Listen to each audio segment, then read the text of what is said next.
شروع اللہ کا نام لے کر جو بڑا مہربان نہایت رحم والا ہے۔ مومنو، اگر تم میری راہ میں لڑنے اور میری خوشنودی طلب کرنے کے لیے مکے سے نکلے ہو تو میرے اور اپنے دشمنوں کو دوست نہ بناؤ۔ تم تو ان کو دوستی کے پیغام بھیجتے ہو اور وہ دین حق سے جو تمہارے پاس آیا ہے منکر ہیں، اور اس وجہ سے کہ تم اپنے پروردگار یعنی اللہ تعالیٰ پر ایمان لائے ہو، پیغمبر صلی اللہ علیہ وآلہ وسلم کو اور تم کو جلا وطن کرتے ہیں۔ تم ان کی طرف پوشیدہ پوشیدہ دوستی کے پیغام بھیجتے ہو، اور جو کچھ تم مخفی طور پر اور جو علل اعلان کرتے ہو وہ مجھے معلوم ہے، اور جو کوئی تم میں سے ایسا کرے گا وہ سیدھے رستے سے بھٹک گیا۔ اگر یہ کافر تم پر قدرت پالیں تو تمہارے دشمن ہو جائیں، اور ایذا کے لیے تم پر ہاتھ بھی چلائیں اور زبانیں بھی، اور یہ چاہتے ہیں کہ تم کسی طرح کافر ہو جاؤ۔ قیامت کے دن نہ تمہارے رشتے ناتے کام آئیں گے اور نہ اولاد۔ اس روز وہی تم میں فیصلہ کرے گا، اور جو کچھ تم کرتے ہو اللہ اس کو دیکھتا ہے۔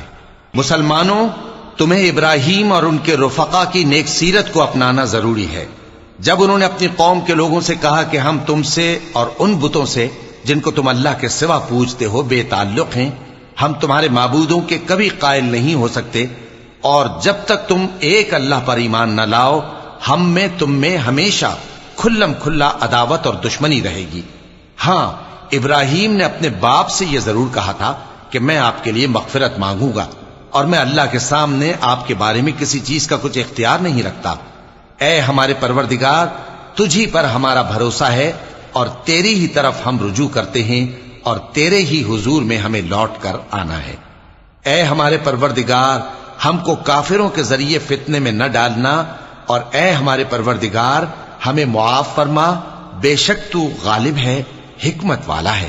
تم مسلمانوں کو یعنی جو کوئی اللہ کے سامنے جانے اور روز آخرت کے آنے کی امید رکھتا ہو اسے ان لوگوں کی نیک سیرت اپنانی چاہیے، اور جو روگردانی کرے تو اللہ بھی بے نیاز ہے، لائق حمد و ثنا ہے۔ عجب نہیں کہ اللہ تم میں اور ان لوگوں میں جن سے تم دشمنی رکھتے ہو دوستی پیدا کر دے،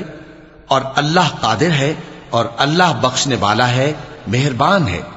جن لوگوں نے تم سے دین کے بارے میں جنگ نہیں کی اور نہ تم کو تمہارے گھروں سے نکالا، ان کے ساتھ بھلائی اور انصاف کا سلوک کرنے سے اللہ تم کو منع نہیں کرتا۔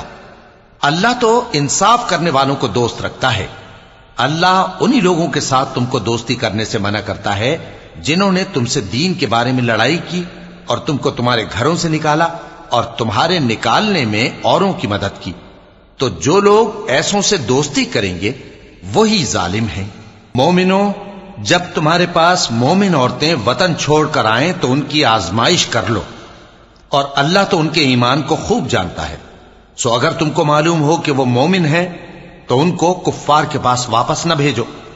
کہ نہ یہ ان کو حلال ہیں اور نہ وہ ان کو حلال ہیں، اور جو کچھ انہوں نے ان پر خرچ کیا ہو وہ ان کو دے دو، اور تم پر کچھ گناہ نہیں کہ ان عورتوں کو مہر دے کر ان سے نکاح کر لو، اور کافر عورتوں کے ساتھ تعلقات نکاح باقی نہ رکھو، یعنی انہیں کفار کو واپس دے دو، اور جو کچھ تم نے ان پر خرچ کیا ہو تم ان سے طلب کر لو، اور جو کچھ انہوں نے اپنی عورتوں پر خرچ کیا ہو وہ تم سے طلب کر لیں۔ یہ اللہ کا حکم ہے جو تم میں فیصلہ کیے دیتا ہے، اور اللہ جاننے والا ہے، حکمت والا ہے۔ اور اگر تمہاری بیویوں میں سے کوئی تمہارے ہاتھ سے نکل کر کافروں کے پاس چلی جائے اور اس کا مہر وصول نہ ہوا ہو، پھر تم ان سے جنگ کرو اور ان سے تم کو غنیمت ہاتھ لگے، تو جن کی بیویاں چلی گئی ہیں ان کو اس مال میں سے اتنا دے دو جتنا انہوں نے خرچ کیا تھا، اور اللہ سے جس پر تم ایمان لائے ہو ڈرتے رہو۔ اے پیغمبر صلی اللہ علیہ وآلہ وسلم، جب تمہارے پاس مومن عورتیں اس بات پر بیعت کرنے کو آئیں کہ نہ تو اللہ کے ساتھ شرک کریں گی، نہ چوری کریں گی، نہ بدکاری کریں گی، نہ اپنی اولاد کو قتل کریں گی، نہ اپنے ہاتھ پاؤں کے درمیان کوئی بہتان باندھ لائیں گی، اور نہ نیک کاموں میں تمہاری نافرمانی کریں گی، تو ان سے بیعت لے لو اور ان کے لیے اللہ سے بخشش مانگو، بے شک اللہ بخشنے والا ہے، مہربان ہے۔ مومنوں، ان لوگوں سے جن پر اللہ غصے ہوا ہے دوستی نہ کرو، کیونکہ جس طرح کافروں کو مردوں کے جی اٹھنے کی امید نہیں، اسی طرح ان لوگوں کو بھی آخرت کے آنے کی امید نہیں۔ صدق اللہ العظیم.